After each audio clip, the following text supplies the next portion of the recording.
अस्सलाम वालेकुम, क्या हाल है। Welcome to my vlog. पहले तो जिन जिन लोगों ने लाइक एंड सब्सक्राइब नहीं किया सब्सक्राइब कर दें, बेल आइकन को दबाना मत भूलिएगा। तो आज का व्लॉग ये है कि मैं आपको आज बताने वाली हूँ कि आप घर बैठे बैठे अपने आर्म्स और लेग्स वगैरह कैसे वैक्स कर सकते हैं। तो उसके लिए आपको चाहिए ये प्रो वैक्सिंग की मशीन, जो कि आपको ईजीली मार्केट में 1500 to 2000 तक की मिल जाएगी और इससे आपका काम बहुत ही ईजी हो जाता है। ये इस तरह की पैकेजिंग के साथ आती है और बहुत अच्छी वर्क करती है। ये इसमें ये होता है कि इसके ऊपर इसके साथ आपको ये लिड मिलती है जिससे आप इसको कवर कर सकते हैं और यहाँ पर इसके सारे ऑप्शंस हैं, जिसमें पहले ऑफ़ है, फिर ऑन है, ऑटो है, जिसमें आप ऑटो में रख देंगे तो वो ऑटो हीट होता रहेगा, और फिर हाई है कि जब आपको इसको सबसे ज़्यादा गर्म करना हो तो आप इसको हाई पे रख सकते हैं। साथ में इसकी लिड है जो कि एडजस्टेबल है, और इसकी बकेट बहुत अच्छी चीज़ है कि जब आपको इसको वॉश करना हो तो आप ये बकेट ईज़िली रिमूव करके इसको ईज़िली वॉश कर सकते हैं।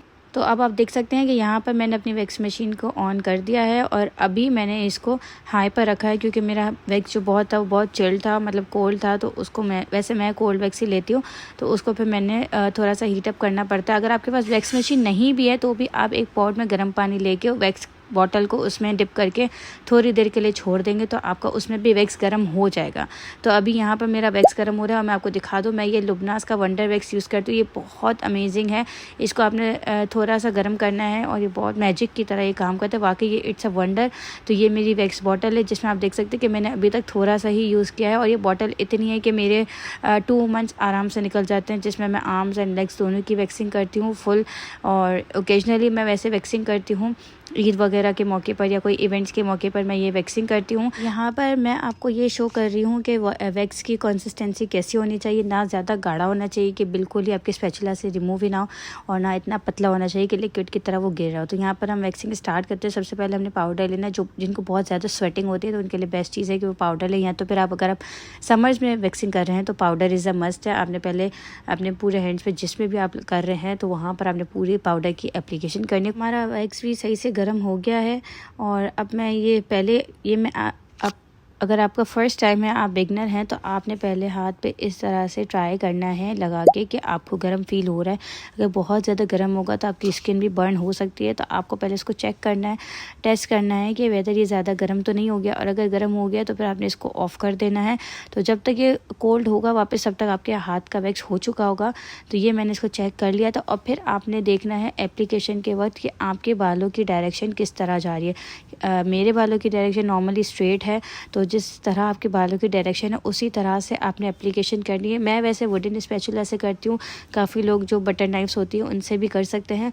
तो बालों की डायरेक्शन में हमने वैक्स को अप्लाई करना है, और जो स्ट्रिप्स जो मैं लेती हूँ ना नॉर्मली, वो मैं आपको दिखा दूँगी कौन से स्ट्रिप्स हैं। ये इजीली आपको किसी भी शॉप पर मिल जाएंगे। तो आपने उसके अगेंस्ट में, उसके अपोजिट डायरेक्शन में स्ट्रिप को अप्लाई करके इस तरह से आपने रिमूव करना है। और आप देख सकते हैं कि मेरे हेयर्स कितनी इजीली रिमूव हैं। और अच्छा, आपको वैक्स लगाने के बाद फ़ौरन से इसको रिमूव करना है, क्योंकि जितनी देर आप छोड़ेंगे उतना मुश्किल से ये वैक्स आपका निकलेगा, क्योंकि फिर आपको हर्ट भी ज़्यादा करेगा। तो जैसे ही वैक्स गर्म होता है आपने उसको फ़ौरन से अप्लाई करके उसको रिमूव कर देना है। और ये देखें कितने साफ़ सुथरे मेरे हाथ हो गए, सारे मेरे हेयर्स ईजीली रिमूव हो गए। और फिर इसी स्ट्रिप को मैं वापस से रीयूज़ करती हूँ कि इसको मैं इस तरह से फ़ोल्ड कर देती हूँ, तो जो इसका रिमेनिंग पार्ट होता है जहाँ से हमने पहले होल्ड किया था वो भी मेरे यूज़ में आ जाती है। तो इस तरह से मेरा कोई भी स्ट्रिप है वो वेस्टेज नहीं जाता।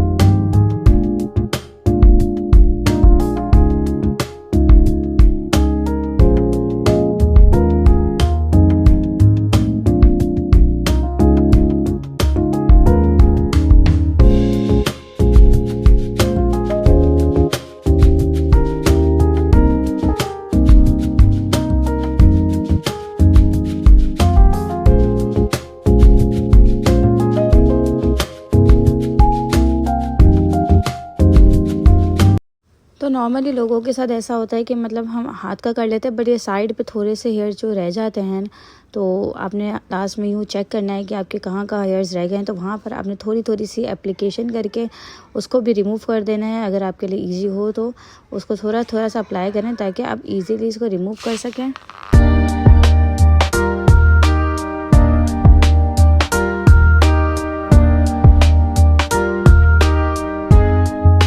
यहाँ पर मेरा हाथ कंप्लीट हो गया है और अब मेरे फिंगर्स की बारी आती है। फिंगर्स पे करना मुझे बहुत टफ़ लगता है क्योंकि ये है कि ज़रूरी नहीं कि सबकी फ़िंगर्स पे हेयर्स हो, बट मेरी फ़िंगर्स पे होते हैं, मुझे अच्छे नहीं लगते, तो मैं ट्राई करती हूँ कि इन सबको रिमूव कर दूँ। बट अनफॉर्चुनेटली कोई ना कोई रह जाता है, क्योंकि जब आप एक हाथ से दूसरे हाथ पे कर रहे होते हैं तो उसके लिए आपको बहुत प्रैक्टिस चाहिए, बहुत ज़्यादा एफर्ट्स चाहिए, क्योंकि ईजी नहीं होता। तो ये कि आपको ये बात ध्यान में रखनी है कि आपकी लेयरिंग बहुत पतली होनी चाहिए। जितना पतला आप वैक्स अप्लाई करेंगे उतना ईजीली वो रिमूव होगा। मैंने भी स्टार्टिंग में बहुत थिक लेयर्स अप्लाई करना शुरू की थी, बट आहिस्ता आहिस्ता मुझे ये रियलाइज़ हुआ और मैं सीखती गई। ज़ाहिर है जब आप प्रैक्टिस करेंगे तो आप ये चीज़ सीखेंगे कि जितनी पतली लेयर आपकी होगी उतना ईजीली आपका वैक्स रिमूव हो जाएगा और उतना पेनलेसली आपकी काम भी हो जाएगा। तो ये है कि ज़रूरी नहीं आपका फ़र्स्ट एप्लीकेशन में ही सबके हेयर्स भी रिमूव हो जाए। किसी किसी के छोटे हेयर्स रह जाते हैं, मेरे भी रह जाते हैं। तो ये है कि मैं सेकेंड एप्लीकेशन पे उसको रिमूव कर लेती हूँ। अगर फिर भी कोई रह जाता है तो मैं थर्ड एप्लीकेशन नहीं करती, क्योंकि अगर आप 2 या 3 से ज़्यादा एप्लीकेशन करेंगे तो हो सकता है कि आपकी स्किन पर रेडनेस हो जाए, रेड स्पॉट्स आ जाए, और किसी किसी की तो ब्लीडिंग भी स्टार्ट हो जाती है। तो इस बात को ध्यान में रखना है कि वैक्स आपका ज़्यादा गर्म ना हो और आप 2 से 3 से ज़्यादा एप्लीकेशंस ना करें, और आपकी जो लेयरिंग हो वो बहुत ही पतली सी हो। उसके बाद भी अगर कोई हेयर्स रह जाते हैं और आपको मसला होता है तो आप उसको जो रेज़र आता है, फेस रेज़र आता है, उससे आप रिमूव कर सकते हैं। अगर आपको थ्रेडिंग आती है तो आप थ्रेडिंग से भी वो जो 1-2 हेयर्स रह जाते हैं छोटे छोटे, आप उसको रिमूव कर सकते हैं।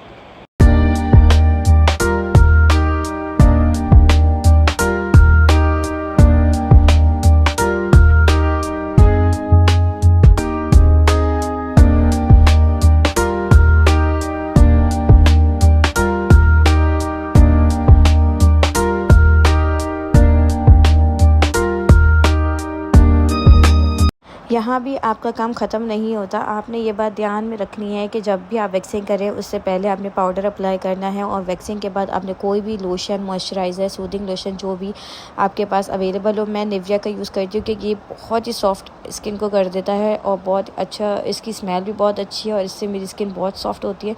तो मैं ये ज़रूर अप्लाई करिएगा, क्योंकि काफ़ी लोगों की स्किन सेंसिटिव होती है तो उनको रेडनेस वगैरह हो जाती है। तो मॉइस्चराइज़र जब आप अप्लाई करेंगे तो जो भी आपका वैक्सिंग के आफ्टर इफ़ेक्ट्स हैं वो इंशाल्लाह शो नहीं होंगे। अच्छा, अब काफ़ी व्यूअर्स के दिमाग में ये क्वेश्चन होगा कि मैं बाकी वैक्स का क्या करती होंगी। तो बाकी वैक्स का एक तो अगर आप पर्सनल यूज़र हैं तो आपका ये बेनिफिट है कि आपका जो भी वैक्स रह जाता है वैक्स मशीन में, उसको आप इसी तरह लिड कवर करके रख सकते हैं। नेक्स्ट टाइम जब आप यूज़ करें तो आप इसी को हीट करके इसी को यूज़ कर सकते हैं। तो ये है कि आपका जितना भी वैक्स है वो आपका वेस्ट नहीं होगा। तो होम वैक्स का ये एक फ़ायदा होता है। तो इसी तरह पर मैं इसको पैक करके रख देती हूँ, और फिर नेक्स्ट टाइम मुझे जब भी वैक्सिंग करनी होती है तो मैं इसी को हीट करके वापस से अपनी वैक्सिंग कर लेती हूँ। तो ये था मेरा आज का व्लॉग। उम्मीद है आप लोगों को पसंद आएगा, मेरी टिप्स हेल्पफुल होंगी। दुआओं में याद रखिएगा। Thank you for watching. अल्लाह हाफ़िज़।